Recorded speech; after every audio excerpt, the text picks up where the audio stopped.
Once I came across the CMA, I mean, I was amazed that a Christian could be a biker.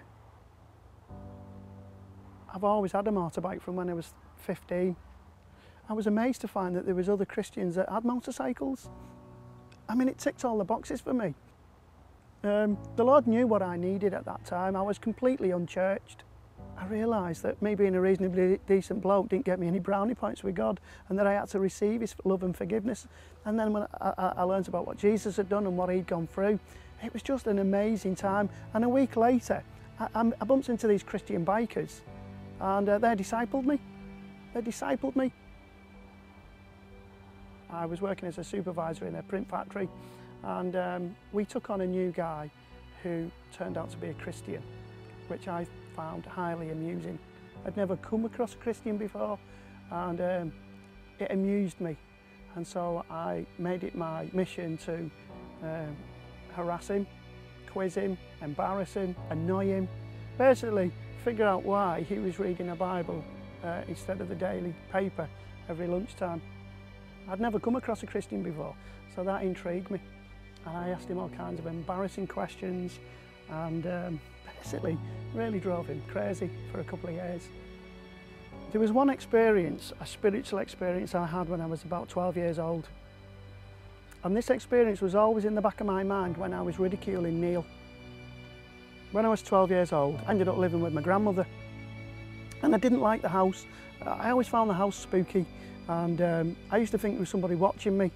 And it became clear to me as a young child that the house was haunted, and we would be visited in the night, and we'd be disturbed, spoken to, or they would pull our clothing, and sometimes we would see them. Now, we soon left that home, and those experiences ended. But many, many years later, when I was ridiculing Neil for having a faith in a God, in the back of my mind, I knew that there was more to life than the physical realm. The only thing I did religiously was go to the pub on a Friday night. One particular night, as we were driving to the pub, I'd swapped seats with my friend who was a big guy and he couldn't fit in the back of the car. And as we headed off to the pub, we crashed, and he was killed 5 minutes later. And I ended up in hospital with a broken back, broken legs. And basically, can remember lying in hospital angry at God. This God that I didn't really want anything to do with, or fully understand, or have any concept was. In my mind, he was getting the blame, because it was his fault we were going too fast, and it was all his fault that none of us had seatbelts on. When you've been in a situation like that, where you've been trapped in a car with your friend who's passed away because of the crash, and your other two friends are horrifically injured, it makes you look at your own life and the fragility of life, and where would I have been if I hadn't swapped seats. And yeah, I never took the mickey out of Neil ever again. I came out of that hospital broken emotionally and physically. And then one particular day, Neil came over to me and he says, "The Lord's told me to pray for you." And you know, as Neil prayed, and I can't remember what he prayed, but as he prayed, I just felt this presence draw near me. There wasn't just me and Neil there. I felt this presence come near me. It absolutely terrified me. Thinking back to when I was a child, you know, part of me knew that there was more to life than the physical. I always knew there was a spirit world. I mean, I had experienced as a child the negative side, and it had frightened me. It had frightened me and scared me.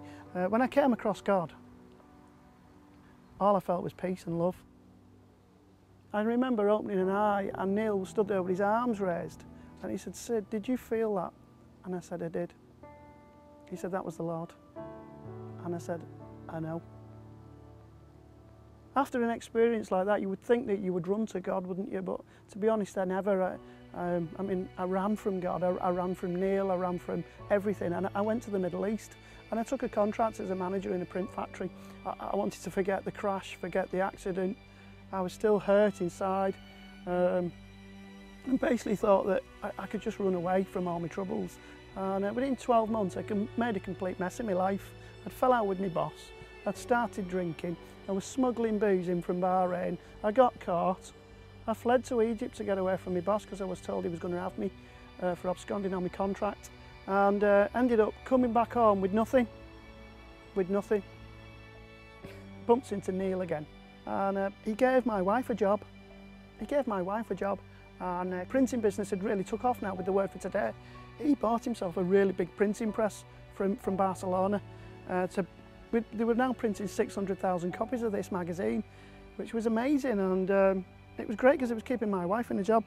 And I went there one day and he had this machine delivered, and basically the printer who he'd employed just looked at this press and says, "I can't operate that," and he just walked out. Well, I walked into the factory to pick up my wife, and I found Neil in tears. Neil just says, "I don't know what I'm going to do." And I said, "I do." I said, "You're going to go and put the kettle on." So Neil went and put the kettle on, and when he came back out, I had the press running, which amazed Neil, and pretty much amazed me as well, looking at the condition of the press. And you know, I can't explain this other than it must have been God, because I walked out that factory and I knew that I had to go and quit my job and come and work for Neil. And Neil couldn't understand why I would quit the job and go and work for him. He told me what he could offer, and you know, it was a 50% pay cut, which just didn't make any sense. But for some reason I was drawn there. One particular night, as he was walking out the factory, he said, "Have a listen to that CD." And I heard a man sing Psalm 23. Except I didn't know it was Psalm 23. I just heard the words. And as I listened to the words, it caught my attention. And so I pressed repeat. And I listened to him singing about walking through the valley of the shadow of death, that he would fear no evil, that he would restore my soul. So I'm now sat in this factory with my arms raised in the air, crying, floods of tears, telling God I'm sorry. Don't even know who God is, but I'm telling him I'm sorry, asking him to forgive me for the things that I've messed up in my life. And that presence that I felt years earlier when Neil prayed for me, I felt that presence come near me again. And I just knew that me and God were in that factory on our own, and that he was taking away all the hurt, all the pain, all the rejection, all the mess, and just filling me with peace and love. That's when I stopped running from God. That was the day that I acknowledged him, that I said I needed him, and that I wanted him to draw near to me. It says in James that if you draw near to God, he'll draw near to you, and that's what he did. He revealed himself to me in a very gracious, loving way. And that was the start of an amazing journey.